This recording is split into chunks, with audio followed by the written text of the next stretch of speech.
Okay, so konstruk yang kita ada ialah mengingat, memahami, mengaplikasi dan menganalisis.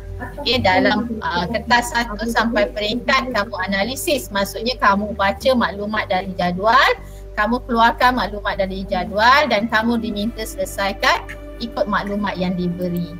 Okay, itu konstruk bagi kertas 1. Okay, skop yang ditanya pada kertas 1, ni. Daripada tingkatan 1 sampailah tingkatan 5. Okey. So maknanya tingkatan 1 ada tajuk daripada tingkatan 1, tingkatan 2 atau tingkatan 3 yang akan ditanya. Okey, jadi bersedialah untuk ulang kaji atau latih tubi bagi tajuk-tajuk yang masa di peringkat menengah rendah. Okey, itu kertas 1. Kertas 2, okey, kalau saya nak ulang balik tadi, kertas 1 dia aneka pilihan. So kamu akan diberi soalan dan kamu akan diberi kertas OMR yang ada kandungan angka giliran dan nombor kad penalan. So just kamu tandakan jawapan sahaja bagi soalan yang berkenaan. Okey, soalan 1 sama ada jawapan dia A, you bulatkan warna A. Tak ada masalah, objektif tu mudahlah, semua soalan ada jawapan. Maksud saya semua soalan memang akan ada jawapan. Jadi pastikan kamu tanda 40 warna hitam bagi setiap soalan, satu sahaja. Okey, jangan pergi tanda satu soalan dua. Sayanglah nanti kira salah. Okey? Ni saya berikan contoh-contoh item yang berbeza dari segi bentuk dan juga cara macam mana kita nak jawab lah. Okey, tak semua. So dapatlah seberapa sedikit supaya dapat bantu kamu gambaran kan.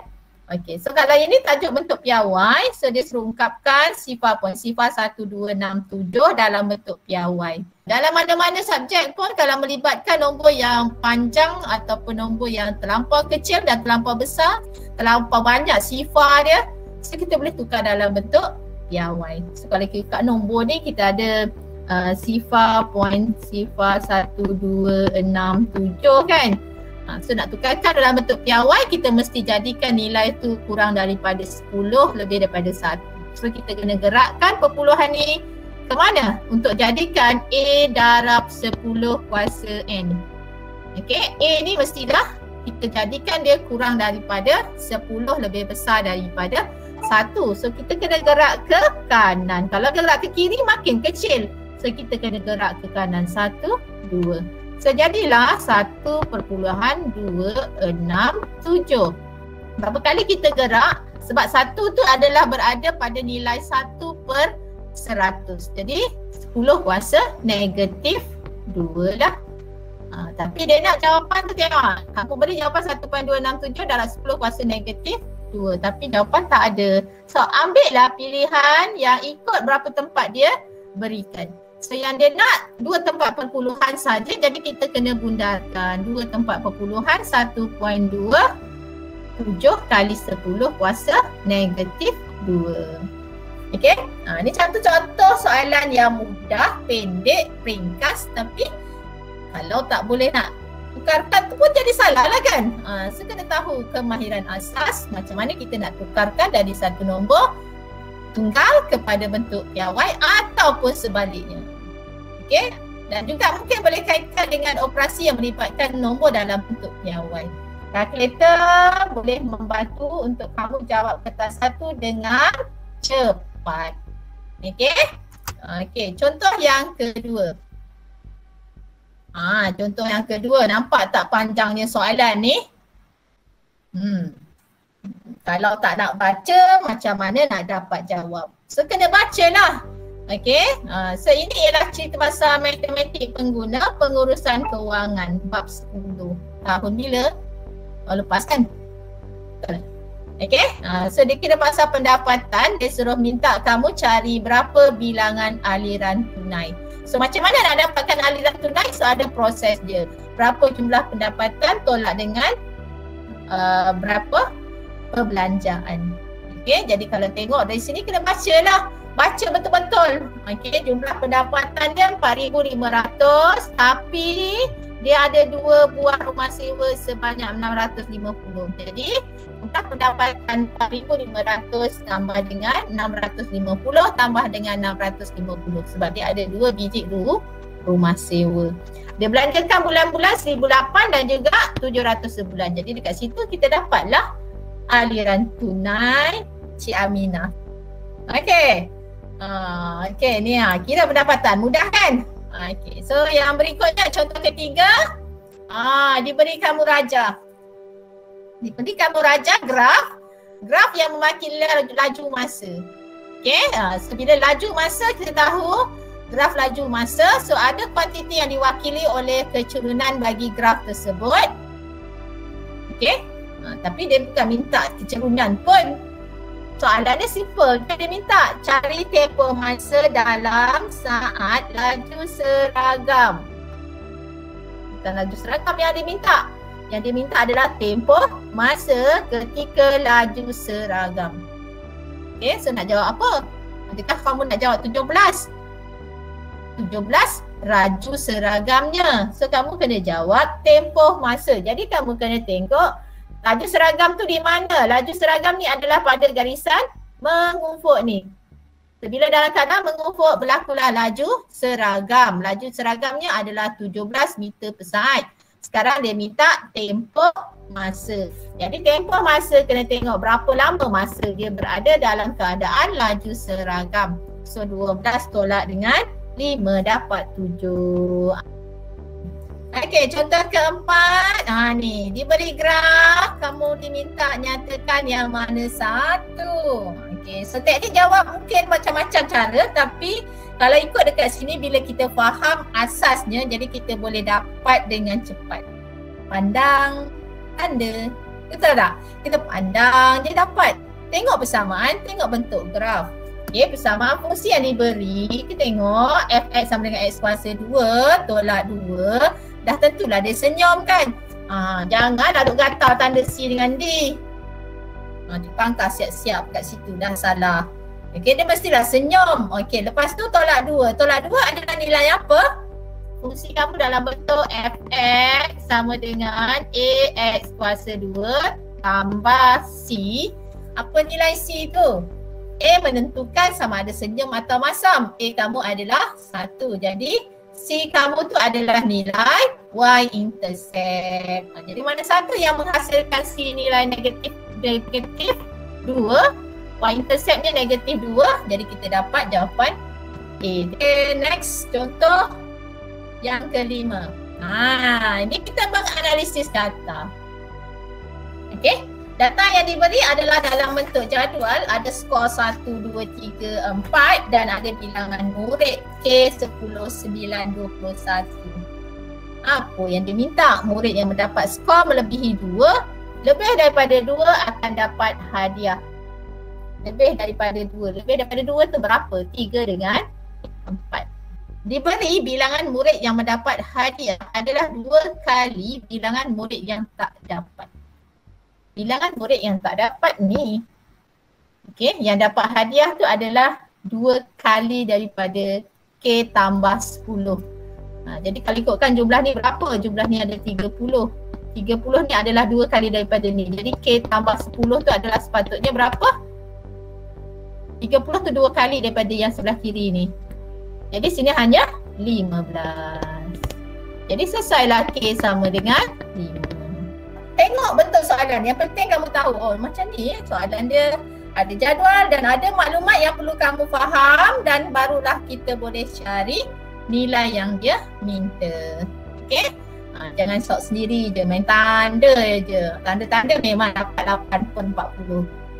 Confirm dapat 8/40. Kalau tanda siap fikir-fikir, tak ada dapat 3, 4, 5 markah je. Tanda tak payah fikir dapat 8. Kalau tanda fikir betul-betul, dapat 40. Okey, kamu tahu tak berapa markah yang kamu kena dapat untuk skor A+ kertas 1? 36. Jadi salah berapa? Salah 4. Cikgu boleh ke dapat salah 4 je? Kenapa tak boleh? Boleh. 4 soalan tu yang tembak tu, yang panjang-panjang entahlah. Keliru soalan tu, panjang sangat hampir tembak. 4 markah tembak. Yang lain semua jawab betul-betul, memang confirm betul. Okey. 36 biasanya untuk skor tu A+ lah. 30 ke atas skor A. A minus A, macam itulah. Bila situasi dalam kertas 2 tu kadang-kadang dalam kertas 2 tu ada yang saja-saja nak menguji pelajar yang betul-betul cemerlang ataupun sederhana. Jadi adalah soalan yang memang saja letak trik kat situ. Adakah orang yang sangat teliti? So memang macam tu lah, yang cemerlang tu memang betul-betul lah dia biasa dengan soalan dan dia jawab dengan berhati-hati. Berhati-hati tu bukanlah lambat sangat kan. Okey, contoh ni tajuk apa ni? Ni tajuk transformasi. So transformasi kan baru je belajar itu gabungan huraikan penjelmaan kan. Okey, yang ini ialah cerita pasal translasi yang mudah. Okay, penjelmaan yang mudah. So dekat sini kesilapan biasa pelajar dapat identify yang mana satu image, yang mana satu objek. Kalau tak baca soalan memang kelirulah. Terbalik nanti kan, salah jawapan dia. Dia akan bagi pilihan jawapan yang salah tu. Kalau kamu salah pilih, salah lah jadinya. Okay, jadi kalau translasi dekat sini, P tu ialah dia punya objek. Okay, yang ini dah P prime adalah image. Jadi kat mana P dia tanya? Kat mana titik P? Kalau P prime tu dah berlaku translasi 5 negatif 2. Jadi kalau daripada P pergi kepada P prime berlaku translasi 5 negatif 2. Okey, maka kalau terbalik dia jadi apa? Itu dah yang kita ada P prime, so kita kena cari P. Jadi nilai translasi ni akan berubahlah jadi negatif 5 2. So kita kena gerakkanlah P ni negatif 5. 1, 2, 3, 4, 5. So negatif 5 untuk nilai X bergerakkan secara mengufuk, untuk Y mencancang. So positif jadi ke atas 1, 2. Okay, jadi koordinat yang dia nak untuk poin P adalah titik P. Okay, ni contoh diberi rajah, daripada rajah terus jawapan dapat identify. Okay, hati-hatilah. Ada yang jawab B sekarang dah jadi salah kan. Dia dah terbalik dah tu. Jangan jawab B. So proses tu yang mana identify, image yang mana objek. Okay, so contoh yang berikutnya. Ni tajuk apa ni? Kebarangkalian. Okay, cari kebarangkalian memilih guli bukan. Ni yang hati-hati dekat sini, nasib baik dia highlight. Ini contoh soalan yang saja perangkap kita lah. Okay, kalau kita tak nampak bukan tu, mungkin kamu akan cari kebarangkalian sebiji guli yang hijau. Okay, yang diminta adalah yang bukan hijau. So bukan hijau. Tengok awak ada berapa? 5 guli merah. Dan kamu ada 3 guli kuning dan kamu ada beberapa guli hijau. So X hijau. Jadi kebarangkalian yang diberi adalah kebarangkalian guli kuning. So macam mana cari kebarangkalian guli kuning ni? Dia dah bagi. Dari mana dia dapat? Dia mestilah dapat daripada bilangan kuning bahagi dengan bilangan semua guli. Okay.